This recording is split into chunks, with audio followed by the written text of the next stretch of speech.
Hello friends, welcome to Mira Mind Voice. Day 80 in Big Boss House. இன்னைக்கு மேலும் 2 family வந்தது. அதை பற்றி பார்க்க போகிறதுக்கு முன்னாடி இந்த வீடியோவை முதல் தடவையாக பார்க்குறவங்க சப்ஸ்கிரைப் பண்ண மறக்காதீங்க. தேங்க்யூ. இன்றைக்கி பார்த்தோன்னாக்க காலம்பரை ஆக்சுவலாக 1 ஹவரில் வந்து நாள் நைட்டு நம்ம நேற்றுக்கு சொன்னோம் இல்லையா, அமித்தும் சாண்ட்ராவும் பேசிகிட்ருக்காங்க, அதை போட்டாங்க. காலம்பரை அமித் ஒரு சாங் பாடிக்கொண்டிருக்க அதுக்கு சாண்ட்ரா ஒரு முகபாவனை பண்ண பார்வதி கண்ணாடியில் பார்த்துட்டு நீ என்ன இது பண்ணினன்னு எனக்கு தெரியும்னு ஒரு சின்ன சலசலப்பு. அடுத்தாப்பில் பார்த்தோன்னாக்க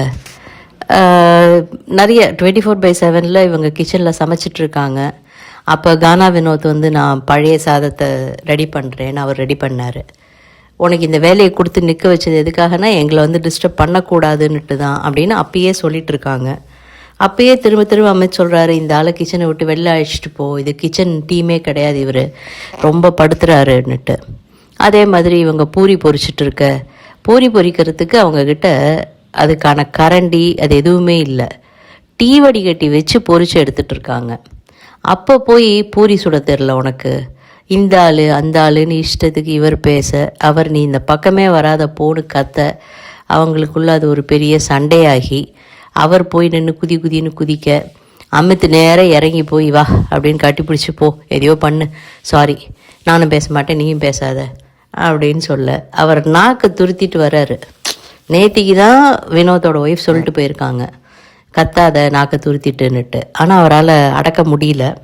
ஆனால் அமித்தோட உனக்கு நல்லா இருக்குன்னு சொன்ன உடனே அவரோட ஏதாவது பண்ணுறதுக்கு ட்ரை பண்ணுறாருன்னு தோணினது. அந்த சண்டையை பார்த்தாலே ஒன்றும் ஒரிஜினல் சண்டை மாதிரி தோணலை நமக்கு. சாங் போட்டாங்க. அமித்தோட ஃபேமிலி வந்தது. Sriranjani and daughter Veda. செம்ம க்யூட்டுங்க அந்த குழந்த. ரொம்ப அழகாக பாடுது, ரொம்ப நல்லா பேசுது. அமித்துக்கு வந்து ஒரு சின்ன ஆக்டிவிட்டி கொடுத்தாங்க. ஒரு பால், ஒரு இந்த கட் பண்ணியிருக்கோம் போர்டில், அந்த கட்ஸ் வழியாக மெதுவாக ஸ்பூனால் கொண்டு வந்து பாலை சேர்க்கணும். அவரும் சீக்கிரம் முடிச்சுட்டு வந்துட்டார். வந்த உடனே நல்லா பேசுகிறாங்க ஸ்ரீரஞ்சனி. ஃபஸ்ட்டு அமித்தை வெளில கூட்டிகிட்டு போய் உட்காத்தி வச்சு வெளியில் நம்ம என்னென்னலாம் கேட்கணும்னு நினச்சோமோ அத்தனையும் கேட்டாங்க. பார்வை பற்றியும் சொன்னாங்க. சாண்ட்ரா அழுதுட்டு உட்காந்துட்டு இருக்கும்போது நீ எதுக்கு கூடவே உட்காந்துட்டு இருந்த, ஒருத்தர் அழறதையாக காமிச்சிட்ருப்பாங்க எப்போ பாரு. அண்ட் சாண்ட்ராவும் சரி பாருவும் சரி நெகட்டிவிட்டியும் மனசில் புகுத்துறாங்க. தெரிஞ்சோ தெரியாமலோ அதில் இன்ஃப்ளூயன்ஸ் ஆகி நீயும் வார்த்தையை விடுற. அதுதான் சொல்லுவாங்கல்ல, செயற்கை சரி இருந்ததுன்னா எப்படி இருக்கும்னு. இதை கமருதீன் முன்னாடி சொல்லுவார். அரோரா கிட்ட பேசிகிட்டு இருந்தோன்னா அவன் நிறைய பாசிட்டிவாக பேசுவோம். அதுவே பாருக்கிட்ட உட்காந்தா எல்லாருமே குத்தம் பண்ணுறான், தப்பு பண்ணுறான், இப்படி தாண்டா பேசுகிறா, எனக்கு கம்ஃபர்டபுளாக இல்லை அப்படின்னுட்டு. அதே மாதிரி இவங்க சொல்கிறாங்க. சொன்னது, நீ வந்து கர்ணனாக இருந்து அம்பை தாங்க வேண்டாம், நீ அர்ஜுனனாக இந்த வீட்டில் இருக்கிறதுக்கு வந்திருக்க அப்படின்னு நல்லா சொன்னாங்க. தென் இந்த வீட்டுக்கு நீ வந்து கவுன்சிலர் கிடையாது, கவுன்சிலிங் பண்ணுறதுக்காக நீ வரல பிக் பாஸ் வீட்டுக்கு, உன்னுடைய நேச்சர் இது தான் கரெக்டு. ஆனால் எப்போ பாரு இவங்களுக்கு இது பண்ணாத, தலையாக நீ ரொம்ப நல்லா பண்ணிகிட்டு இருந்த அன்டில் பார்விஷ்யூ வர்ற வரைக்கும். வந்த 1/2 மணி ஆகுது, எனக்கே ஒரு இது இருக்குது, கான்ஷியஸ்னஸ் இருக்குது, மைக்கு கீழே விழுதுன்னு. அவங்க வேணும்ன்ட்டே பண்ணுறாங்க. நீ யார் அவங்களுக்கு வெளியில் வந்து ரெஜிஸ்டர் மேரேஜ் பண்ணி வைக்கிறதுக்குன்னு ஒரு போட்டாங்க பாருங்கள். சூப்பராக இருந்தது. நல்லா கேட்டாங்க, நல்லா சொன்னாங்க. ஆனால் இவர் எத்தனை மனசுக்குள்ளே எடுத்துக்கிட்டாருன்னு தெரியல. இது நடக்கும் பிகாஸ் அவங்க போன உடனே பார்வதி கூப்பிட்டு வச்சு பேசுகிறாங்கங்கும்போது இவரால் பேசாமல் இருக்க முடியாது. ஆனால் எல்லாத்தையும் வளர்றாரு, அதுதான் ஏன்னு தெரியல. பாருக்கிட்டையும் வளர்றாரு, சாண்ட்ராக்கிட்டையும் வளர்றாரு. சாண்ட்ராவை பற்றி சொன்னாங்க, சேச்சிலாம் சும்மா கிடையாது, மலையாளம் தமிழ் தெலுங்குன்னு எல்லா பிக் பாஸையும் பார்த்து கரைச்சி குடிச்சிட்டு வந்திருக்காங்க அப்படின்னு. பாரு கூடவா என்னை பற்றி பேசுகிறா, பின்னாடி பேசுகிறாளா அப்படின்னு கேட்க அமித்த, யோ அப்பாவி நினச்சோம், இவ்வளோ அப்பாவியா நீ அப்படின்னு நமக்கு சிரிப்பு தான் வந்தது. உள்ளே வந்து எல்லார்கிட்டையும் நல்லா பேசிகிட்டு இருந்தாங்க.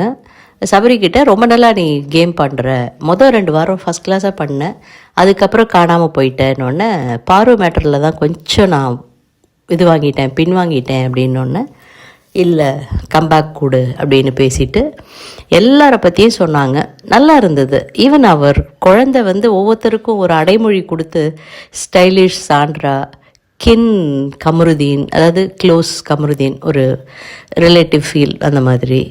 அதுக்கப்புறம் பாருவுக்கு ப்ளேஃபுல் பாருன்னு கொடுத்தது. நல்லா இருந்தது. இவங்க சொல்லும்போது எல்லாருக்கும் சொல்லிட்டு வரும்போது, பாரு I will come back to you அப்படின்னு சொல்லிட்டு திரும்ப வந்து வச்சு செஞ்சிட்டாங்க. நீ கேமுன்னா எந்த எக்ஸ்ட்ரீம் வேணாலும் போய் கேமுக்காக என்ன வேணாலும் பண்ணுவ. எண்ட் ஆஃப் த டே நீயும் ஒரு ஹியூமன் பீயிங்கிறத ஞாபகம் வச்சுக்கோ.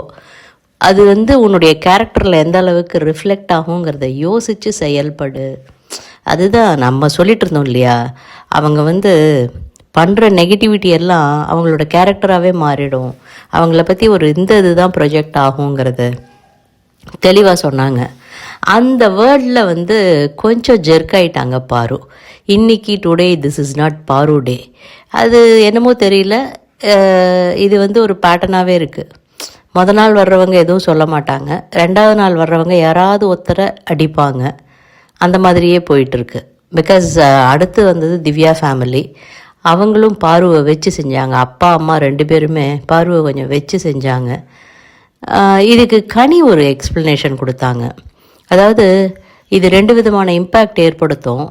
ஒன்று வந்து இவங்களை எக்ஸ்போஸ் பண்ணுறது, 2வது யார் அடி வாங்குகிறாங்களோ அவங்க வீட்டுக்காரங்களுக்கு தோணும், இல்லை நம்ம போய் நம்ம குழந்தைங்கள நம்ம டிஃபெண்ட் பண்ணணும், நம்ம பையனையும் பொண்ணையும் நம்ம போய் டிஃபெண்ட் பண்ணணும் அப்படின்னுட்டு. ஸோ அந்த சிம்பத்தி வர்றதுக்கும் வாய்ப்பு இருக்குது அப்படிங்கிற மாதிரி. வெளியில் பார்க்குறவங்களும் இவங்க என்ன தான் தப்பு பண்ணியிருந்தாலும், என்னடா வர்றவங்க எல்லோரும் இவங்களையே சொல்கிறாங்களே அப்படின்னும் தோண வாய்ப்பு இருக்குங்கிற மாதிரி. நல்ல அனலைசேஷன். பார்ப்போம். இதை ஒரு காரணமாக வச்சு பாரு அம்மா வந்து அவங்க எப்படி செயல்படுறாங்க தெரியல. ஆனால் இன்னும் 5 ஃபேமிலி பாக்கி இருக்குங்க. எப்படி பண்ண போகிறாங்கன்னு அதுவும் புரியல. Fine. Coming back to Sriranjani. ரொம்ப நல்லா பேசி எல்லாருக்கும் நல்ல அட்வைஸ்லாம் கொடுத்துட்டு பாட்டெல்லாம் பாடிட்டு, குழந்தை விளையாடும்போது கூட பாரு சீட்டிங்க எல்லாருமா வச்சு செஞ்சாங்க பார்வதியை. அவங்க வெளில போனதுக்கு அப்புறமா குழந்தைக்கு கூட தெரியுது நீ பண்ணுற சீட்டிங் அப்படின்னுட்டு. இங்கே உள்ளே வந்து பேசிகிட்டு இருக்காங்க ஸ்ரீரஞ்சனி வந்துட்டு போனதை பற்றி. பாருவை வந்து பயங்கரமாக இது பண்ணிட்டாங்கிற மாதிரி. வெளியில் பார்வதி சொல்லிகிட்ருக்காங்க, ஒருத்தர் யாராவது ஒன்று சொல்லிட்டா போருண்டா, இவங்க அத்தனை பேரும் வந்துடுவாங்க. உள்ளே பேசிகிட்டு இருந்தது பாருவோட கேம் முடிஞ்சு போச்சு. முன்னெல்லாம் அவள் செஞ்சான்னா நமக்கெல்லாம் கோவம் வரும். இப்போல்லாம் இது தானே, ஓகே நீ அடுத்தது இதுக்கு வருவ வா சொல்லு அப்படின்னு ஆயிடுச்சு. நம்மளால அவளை டீல் பண்ண முடியுது அப்படின்னுட்டு. வெளியில் இவங்களாலாம் என்னை ஒன்றுமே பண்ண முடியாதுங்கிற மாதிரி பாரு பேசிகிட்டு இருந்ததை கேட்க பயங்கர சிரிப்பாக இருந்தது. ஏகைன் அமித்தை கூட்டு உட்காத்தி வச்சுட்டு பேசுகிறாங்க. பண்ண முடியல, ஒன்றும் சொல்ல முடியல அவங்களால. அடுத்து வந்தது திவ்யா ஃபேமிலி. இதுக்கு நடுப்புற கிச்சன் எல்லாம் இல்லை, திவ்யா ஃபேமிலி வந்துட்டு போனதுக்கு அப்புறம் தான் கிச்சன் பிரச்சனை. திவ்யா ஃபேமிலி வந்தாங்க. திவ்யா அம்மா அண்ணன் எல்லாரும் ரொம்ப நல்லா விளையாடுற, ரொம்ப நல்லா பண்ணுற, இப்படியே பண்ணு, ஆனால் சத்தத்தை கொஞ்சம் குறைச்சிக்க, எல்லாத்தையுமே கொஞ்சம் டவுன் பண்ணிக்க அப்படிங்கிற மாதிரி அவங்களுக்கு அட்வைஸ் கொடுத்துட்டு, அவங்க அண்ணன் தான் சொன்னார் 200% சொல்ல சொன்னாங்க அப்படின்னுட்டு. யாருடா அந்த பிஆர், என்னதுடா 200%ன்னு நமக்கு ஒரு லைட்டாக ஒரு இது வந்தது. அவங்க ஃப்ரெண்ட்ஸ் எல்லாருமே வெளியில் தான் இருக்காங்க அப்படி இப்படின்லாம் பேசிகிட்டு இருந்தாங்க. யோசித்து பார்த்தா இவங்களும் கூட விஜய் டிவி ப்ராடக்ட் தானே அப்படின்னு தான் தோணினது. அதுக்கப்புறமா உள்ளே வந்து உட்காந்து அவங்க அப்பா எல்லாரையும் பேசிகிட்டு இருந்தார். விக்ரமை வந்து, தம்பி நீங்கள் அப்பப்போ எமோஷ்னல் ஆகிடுறீங்க அப்படிங்கிற மாதிரி சொல்ல, அதுதான் சார் என்னோடய ஹேபிட்டு, அதை என்னால் மாற்றிக்க முடியாதுங்கிற மாதிரி அதை கொஞ்சம் சிரிச்சிட்டே கூட சொல்லியிருக்கலாம். அவர் சொன்னது லைட்டாக வெளியில் பார்க்குறவங்களுக்கு வந்து என்ன இவ்வளோ அரகண்ட்டாக பேசுகிறாயோ அப்படிங்கிற மாதிரி இருந்தது. ஏன்னா எல்லாரும் வரும்போது அவர் பார்த்துட்டு உட்காந்துட்ருக்கிறத பார்த்தாலே, எல்லாரும் வராங்கடா, எங்கள் வீட்டிலேருந்து வரலடான்னு ஒரு ஏக்கம் தெரியல, ஒரு மாதிரி ஒரு ஏதோ கன்னிங்காக பார்த்துட்ருக்கிற மாதிரி தான் தோணுது. அவர் பெருசாக எடுத்துக்கல திவ்யா அப்பா. பாருவை வச்சு செஞ்சார். யார் பேசினாலும் நடுப்புற பாரு பேசினா அதுதாங்க பாரு அப்படின்னுட்டு. நான் கேமை விளையாடுறேன் அப்படின்னு ஏதோ சொல்ல வர அவங்க அம்மா வச்சாங்க பாருங்க. விளையாடுற, ஆனால் இங்கே கொளுத்தி போடுவேன், அப்புறம் அங்கே போவேன். அவங்க அம்மா ஆரம்பித்தாங்க, அது கட் ஆகிடுச்சு. திரும்ப ஆண்டி என்னை பற்றி சொல்ல வந்தீங்களே, சொல்லுங்கங்க. எனக்கு அப்படியே பிபி ஏறும். நீ இங்கே கொளுத்தி போடுவேன், சரியாக புகையுதா? ரைட்டு அப்படின்னு அடுத்த பக்கம் போவேன். அப்புறம் வந்து நீ சொன்னது கரெக்டு தான், ஆனால் அப்படின்னு அங்கே கொளுத்தி போடுவேன். எல்லாரையும் ஏற்றி விட்டு தள்ளி நின்று எல்லாத்துலேயும் கரெக்டாக புகையுதா, ஓகே அப்படிம்ப. அது ஏதோ சொல்ல வர அவங்க அப்பா கிட்ட, ஏன் பாரு இன்றைக்கி வேறு யாரும் கிடைக்கலையா உனக்கு அப்படின்னு அவர் சொல்ல, அவங்களோட இதை புட்டு வச்சுட்டாங்க. இன்றைக்கி பாருவுக்கு பயங்கர டேமேஜ்.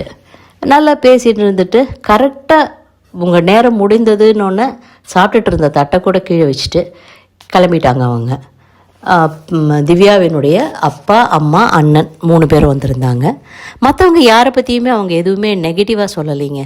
எல்லாருமே நல்லா விளையாடுறீங்க, எல்லோரும் நல்லா விளையாடுங்க, அவ்வளோதான். கானா வினோத்தினுடைய உன்னுடைய பாடலுக்கு நாங்கள் ரொம்ப பெரிய ஃபேன் அப்படின்னாங்க. இவங்களுக்கும் ஒரு பாட்டு பாடி காமிச்சார். அதுமாதிரி அமித்தையும் ரொம்ப நல்லா பாடுறீங்கன்னு சொல்லிட்டு, கமருதீன் வந்து பயங்கரமாக காலில் விழுந்து நான் வந்து கேமுக்காக தான் இப்படிலாம் விளையாடுறேன் அப்படின்ன உடனே, அதெல்லாம் கேம்ப்பா, அதெல்லாம் நீங்கள் எதையோ பண்ணிக்கங்கன்னு சொல்லிட்டு, ஆனால் ஒரு அட்வைஸ் சொன்னார், யாராக இருந்தாலும் சரி இந்த நீ வா பொண்ணு பேசுகிறத நிறுத்திடு. என் பொண்ணுக்காகன்னு சொல்லலை, யாரையுமே ஒரு மரியாதை கொடுத்து பேச கற்றுக்கோ அப்படின்னு பொழிச்சுன்னு கமருதீனுக்கும் ஒரு வச்சுட்டு கிளம்பிட்டாங்க அவங்க.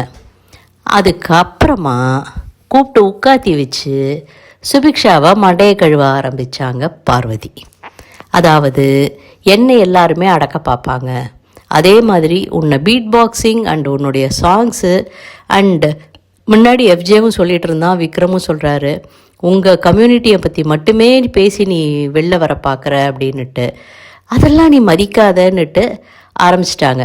இப்படி தான் வியன்னாவை கூப்பிட்டு வேப்பலை அடித்து விக்ரம் கிட்டேருந்து ஒதுக்கி கூட்டிகிட்டு வந்து அவங்க 2 பேருக்குள்ளே பெரிய சண்டையவே மூட்டி விட்டு அது பெரிய லெவலில் போச்சு.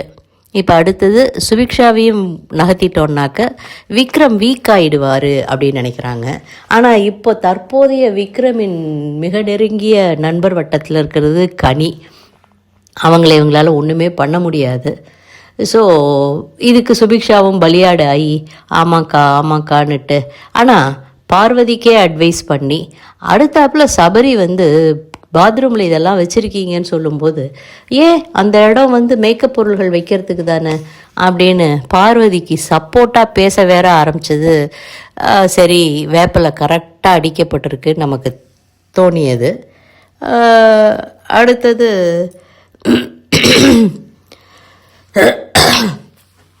அவ்வளோதான். அவளோட சாங்கு, பீட் பாக்ஸிங், இந்த எல்லோரும் உன்னை ஸ்டாப் பண்ண பார்ப்பாங்க, யாருக்காகவும் நீ இதெல்லாம் விட்டு கொடுக்கக்கூடாது, அவங்க பேசுகிறத பேசிகிட்டு இருக்கட்டும், நீ பாட்டு பண்ணு, இப்படி தான் என்னையும் எல்லாரும் இது பண்ணாங்க.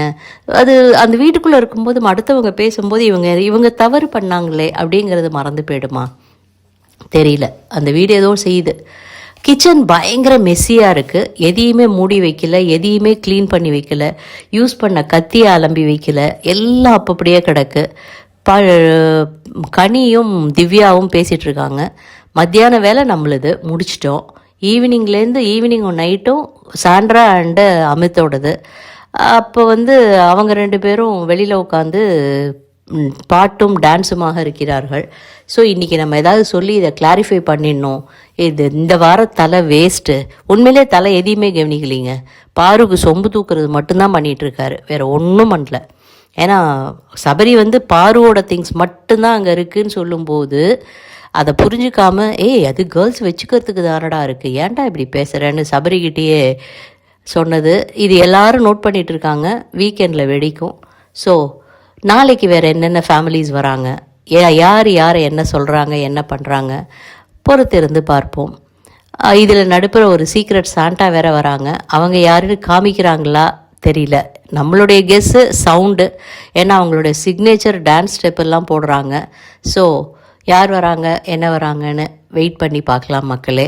இந்த வீடியோ உங்களுக்கு பிடிச்சிருந்ததுன்னா லைக் பண்ணுங்கள், ஷேர் பண்ணுங்கள், சப்ஸ்கிரைப் பண்ண மறக்காதீங்க. தேங்க்யூ.